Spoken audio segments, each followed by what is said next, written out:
সাধারণকালের চতুর্থ সপ্তাহ মঙ্গলবার ভারতীয় খ্রিস্ট শহীদ যোহন দ্য বৃত। দক্ষিণ ভারতের মাটির বুকে আপন রক্ত বিসর্জন দিয়ে খ্রিস্ট শহীদে মৃত্যুবরণ করেন তিনি।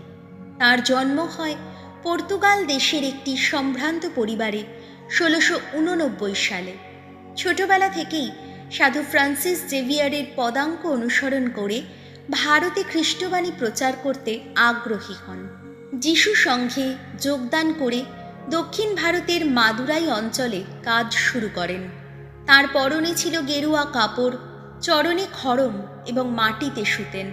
ফলে মারাভা রাজ্যের অনেক নিম্ন ও উচ্চ বর্ণের লোকেরাও খ্রিস্ট বিশ্বাসী হয়ে ওঠে। এদের মধ্যে একজন ছিলেন রাজকুমার, যিনি তার উপপত্নীকে ত্যাগ করে এবং রাজা তার জন্য যোহনকে হত্যা করার আদেশ দেন। 1693 সালে তাকে শিরচ্ছেদ করে মেরে ফেলা হয়। প্রথম পাঠ হিব্রুদের কাছে ধর্মপত্র, 12 অধ্যায়, পদ সংখ্যা 1 থেকে 4। এসো, আমরা নিষ্ঠার সঙ্গেই দৌড়ই সেই দৌড় যা আমাদের জন্যে নির্দিষ্ট আছে। প্রিয়জনেরা, আমাদের আগে যারা ঈশ্বরের বিশ্বাস রেখেই জীবন কাটিয়ে গেছেন, এমন এক বিরাট সাক্ষী বাহিনী আমাদের যখন ঘিরে আছে, তখন এসো, যা কিছু আমাদের বোঝা হয়ে দাঁড়ায়, বিশেষ করে সেই পাপ যা অমন শক্ত করে আমাদের জড়িয়ে ধরার ক্ষমতা রাখে, তা আমরা বরং দূরেই ফেলে দিই আর নিষ্ঠার সঙ্গেই দৌড়ই সেই দৌড় যা আমাদের জন্যে নির্দিষ্ট আছে। আমরা যেন সর্বদাই তাকিয়ে থাকি সেই যিশুরই দিকে, আমাদের বিশ্বাসের উদ্বোধক যিনি, তার পূর্ণতা বিধায়ক যিনি। তার নিজের জন্য সঞ্চিত আনন্দের কথা ভেবে তিনি তো ক্রুশমৃত্যুর চরম অসম্মানও তুচ্ছ করে সেই মৃত্যুকে মাথা পেতেই মেনে নিয়েছিলেন। আর এখন ঈশ্বরের সিংহাসনের ডান পাশেই আসন নিয়েছেন তিনি। হ্যাঁ, তার কথাই ভেবে দেখো তোমরা, পাপীদের কাছ থেকে কি দারুণ বিরোধিতাই না মাথা পেতে মেনে নিয়েছেন তিনি। তাহলেই মনে মনে নিরাশ হবে না তোমরা, ভেঙে পড়বে না তোমরা। পাপের সঙ্গে তোমাদের যে সংগ্রাম চলছে, তাতে তোমাদের তো রুখে দাঁড়াতে গিয়ে এখনো পর্যন্ত নিজেদের প্রাণ বিসর্জন দিতে হয়নি। প্রভুর বাণী, শাম সঙ্গীত ধুয়ো। ভগবানের অন্বেষী যারা, গাইবে তারা তাঁরই জয়গান। ভগবানকে সম্ভ্রম করে যারা, তাদের সামনে আমার যত মানত পূর্ণ করব আমি। ভোজন করে তৃপ্ত হবে যত দরিদ্রজন। ভগবানের অন্বেষী যারা, তাঁর স্তুতি গান গেয়েই উঠবে তারা। চিরজীবী হও তোমরা সবাই, আহা চিরসুখী হও। ধুয়ো। ভগবানের অন্বেষী যারা, গাইবে তারা তাঁরই জয়গান। এই পৃথিবীর প্রান্তে প্রান্তে সকল মানুষ স্মরণ করবে আবার, ভগবানের দিকেই সবাই মন ফেরাবে আবার। তাঁরই চরণে জানাবে শত প্রণাম সকল জাতির, সকল গোষ্ঠীর মানুষ। ধুয়ো। ভগবানের অন্বেষী যারা, গাইবে তারা তাঁরই জয়গান। এই পৃথিবীর কোলে নিদ্রিত যারা, তারা সবাই তাঁকেই জানাবে শত প্রণাম। তাঁরই চরণ তলে নত জানু হবে সেই তারা সবাই, যারা নেমে যাচ্ছে ধুলার শয্যায়। ধুয়ো। ভগবানের অন্বেষী যারা, গাইবে তারা তাঁরই জয়গান। তাঁরই সেবা করবে তাদের বংশধর যারা। প্রভুর কথা প্রচারিত হবে ভাবি প্রজন্মের কাছে।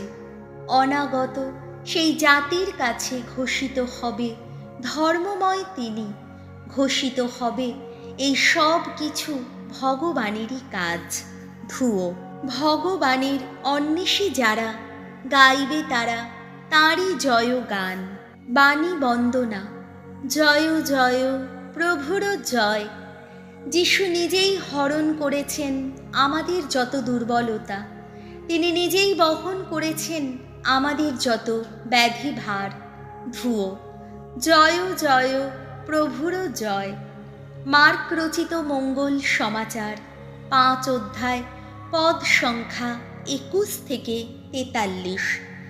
যিশু শুধু ব্যাধি নয়, মৃত্যুকেও জয় করার ক্ষমতা রাখেন।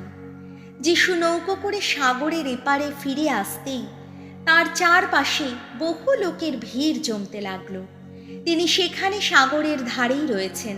এমন সময় জাইরাস নামে স্থানীয় সমাজগৃহের একজন অধ্যক্ষ সেই জায়গায় এসে উপস্থিত হলেন। যিশুকে দেখে তিনি তার পায়ে লুটিয়ে পড়ে একান্ত মিনতি জানিয়ে বললেন, আমার ছোট মেয়েটির এখন মরমর অবস্থা, দয়া করে এসে আপনি তার উপর একবার হাত রাখুন, যাতে সে ভালো হয়ে যায়, বেঁচেই যায়। যিশু তখন তার সঙ্গে রওনা হলেন। বহু লোক তার পিছু পিছু চলতে লাগলো এবং তার চারদিকে ভিড়ের চাপ সৃষ্টি হলো। সেই সময় ওই ভিড়ের মধ্যে ছিল এমন একজন স্ত্রীলোক যে 12 বছর ধরে রক্তস্রাবে ভুগছিল। সে নানা ডাক্তারের চিকিৎসার থেকে বহু কষ্ট পেয়েছিল এবং তার যথা সর্বস্ব সে খরচও করেছিল, কিন্তু তবুও তার কোনো উপকার হয়নি, বরং রোগটা আরও বেড়েই গিয়েছিল। লোকদের কাছ থেকে সে যিশুর কথা শুনতে পেয়েছিল, তাই ভিড়ের মধ্য দিয়ে তার পিছনে এসে সে তার পোশাকটি স্পর্শ করল। সে তো তখন ভাবছিল, ওর পোশাকটিও স্পর্শ করতে পারলে আমি ভালো হয়ে উঠব। আর সত্যি সঙ্গে সঙ্গে তার রক্তস্রাব বন্ধ হয়ে গেল এবং সে নিজের শরীরে তখন অনুভব করল তার রোগ সেরেই গেছে। এদিকে যিশুও মনে মনে তখনই বুঝতে পারলেন যে তার মধ্য থেকে একটা শক্তি বেরিয়ে গেছে। তাই ভিড়ের মধ্যে ফিরে দাঁড়িয়ে তিনি জিজ্ঞেস করলেন, কে আমার পোশাক স্পর্শ করলো? তার শিষ্যেরা তাকে বলল, আপনি তো দেখতেই পাচ্ছেন আপনাকে ঘিরে কি ভিড়ের চাপ, তবুও জিজ্ঞেস করছেন কে আমাকে স্পর্শ করলো? তিনি কিন্তু চারিদিক তাকিয়ে দেখতে লাগলেন এই কাজ কেই বা করলো।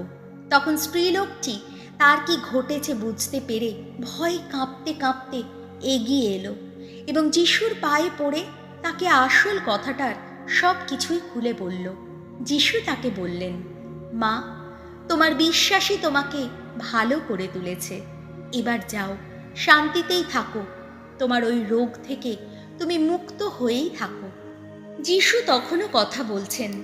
সেই সময় সমাজগৃহের সেই অধ্যক্ষের বাড়ি থেকে কয়েকজন লোক এসে অধ্যক্ষকে বলল, আপনার মেয়েটি আর বেঁচে নেই, গুরুকে আর কেন কষ্ট দিচ্ছেন? কিন্তু যিশু তাদের এই কথা শুনতে পেয়ে সমাজগৃহের অধ্যক্ষটিকে বললেন, ভয় পাবেন না, শুধু বিশ্বাস রাখুন। তিনি পিতর যাকব ও যাকবের ভাই যোহনকে ছাড়া আর কাউকেই তার সঙ্গে আসতে দিলেন না। তারা যখন সমাজগৃহের অধ্যক্ষের বাড়িতে এসে পৌঁছলেন, তখন তিনি দেখলেন সেখানে তুমুল কোলাহল, লোকেরা চিৎকার করে কাঁদছে, বিলাপ করছে। ভেতরে গিয়ে তিনি তাদের বললেন, কেন এত হইচই, কেন কান্নাকাটি? মেয়েটি তো মারা যায়নি, ও তো ঘুমোচ্ছে। কিন্তু তারা তাকে ব্যঙ্গ করে নানা মন্তব্য করতে লাগলো। যিশু তখন তাদের সকলকে সেখান থেকে বের করে দিলেন। তারপর তিনি মেয়েটির বাবা, মা এবং তার নিজের সেই 3 জন সঙ্গীকে নিয়ে মেয়েটি যেখানে শুয়েছিল সেই ঘরে ঢুকলেন।